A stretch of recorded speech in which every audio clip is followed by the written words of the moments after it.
Monsieur le sous-préfet, si j'ai tenu en insistant pour que vous m'accompagniez ici à Bricamandine aujourd'hui, c'est pour vous raffirmer que ceux qui disent que je suis fils de Bricamandine n'est pas un discours de politicien.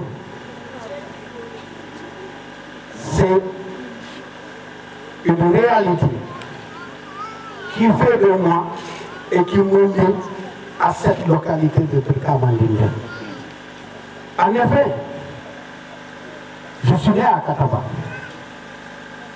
mais j'ai fait mon enfance ici à Bricamandine. Mes premiers pas à l'école, je les ai faits à Djoulou en quittant tous les jours Bricamandine pour aller étudier et rentrer le soir.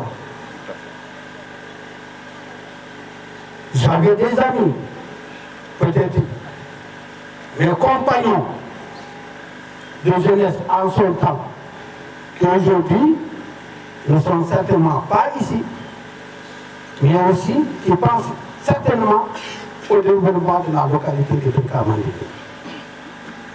Les arbres que vous voyez là, c'est bon. Mon vie grandit ici. Et j'ai partagé tout avec la population de Bricamandine en ce moment précis. Donc, je suis chez moi. Et c'est pourquoi, ce matin, je vous ai dit, pour Bricamandine, il faut que, monsieur le sous-préfet, il faut que vous partiez. Il faut que vous m'accompagniez à Bricamandine.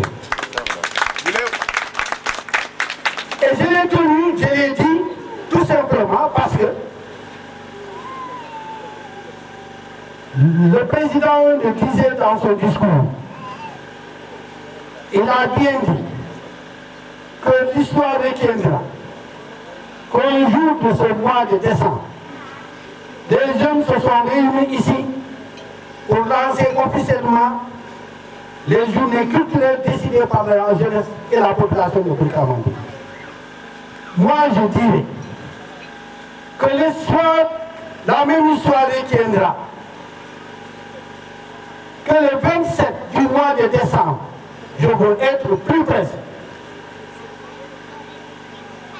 que la meilleure administration que j'ai connue dans ma vie, qui est devenue mon ami, inséparable de tous les jours, avec qui je partage les soucis quotidiens, a accepté de m'accompagner chez moi à Bricamandine, ici, pour lancer officiellement les journées culturelles de la population de Bricamandine.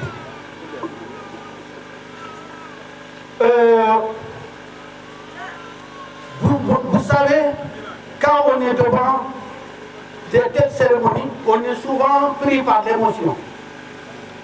L'émotion d'abord, vous savez, ce qui est plus cher chez l'homme, c'est d'abord sa période de royaume d'enfance. Et quand je me retrouve ici, je rêve tous ces moments où j'ai passé tout ce temps à parcourir la forêt là, à aller trouver des ballons, à pêcher avec des amis, à chercher du gibier. Donc tous ces moments me reviennent aujourd'hui, en ces moments précis où je suis à Bricamandine. Et donc Bricamandine est un village à moi. C'est un quartier de la commune de Djoulou, mon quartier de la commune de Djoulou. Oui, la jeunesse s'est réunie, invitant, associant la population pour arriver à des moments de réflexion sur les actions de développement. Je félicite l'initiative, mais je voudrais que les jeunes aillent plus loin. Et c'est pourquoi j'avais voulu personnellement assister au-delà de la cérémonie là. Vous alliez me laisser ici, j'allais continuer la réflexion avec mes frères pour que ce que j'ai de peu, je puisse apporter à l'édifice de Bricamandine. Malheureusement, vous le savez, mon suis ici à Brikamandi. On m'appelle pour me dire à Siliti, on vous attend pour l'ouverture des journées culturelles. Je suis partagé. Parce que je suis le maire de la commune de Kataba et Siliti est une localité de la commune de Kataba. Au même moment, Siliti organise aussi des journées culturelles. Et en tant que premier magistrat, je devais y être présent. Et vous voyez comment je suis partagé. C'est pourquoi ce n'est que partie remise. Je ne vais pas assister au reste des travaux, mais comme Ouli l'a dit, je vous invite à bien réfléchir, à bien réfléchir pour retenir des projets aussi qui pourront faire le développement de Brikamandi. C'est sur quoi je voudrais terminer, monsieur le préfet. J'allais même dire, monsieur le ministre. C'est qu'en réalité, lorsque on est une localité qui se veut au développement, vous l'avez dit tout à l'heure, il faut que les fils de Brikamandi, les jeunes de Brikamandi, les femmes de Brikamandi acceptent le dialogue avec la commune de Djoulou. En fait, vous êtes une localité dans la commune de Djoulou. Il y a des choses qui se passent. Et si nous les entendons, fils de Brikamandi, on est souvent gêné. On ne peut pas avoir le même marché et ne pas s'entendre sur l'essentiel de ce marché-là.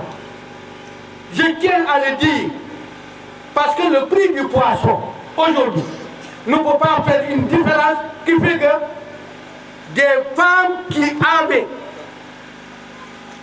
l'habitude d'abonder le marché de Djoulou, qui est notre marché, puissent se retirer pour créer un marché à part, comme ils ne sont plus de la commune de Djoulou.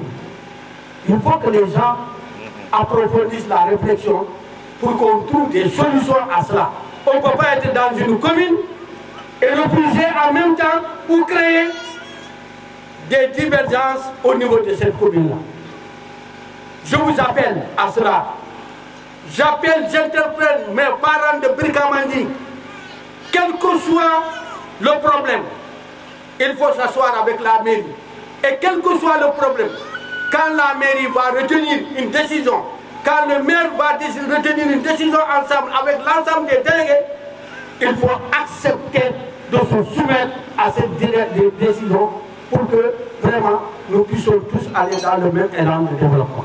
Voilà ce que je tiens à préciser et à dire au niveau de Brikamandi. Voilà, monsieur le maire, vous le disiez tantôt, votre présence ici vous a replongé dans votre royaume d'enfance. Vous êtes submergé aujourd'hui par tout un tas de souvenirs qui remontent à des années auparavant.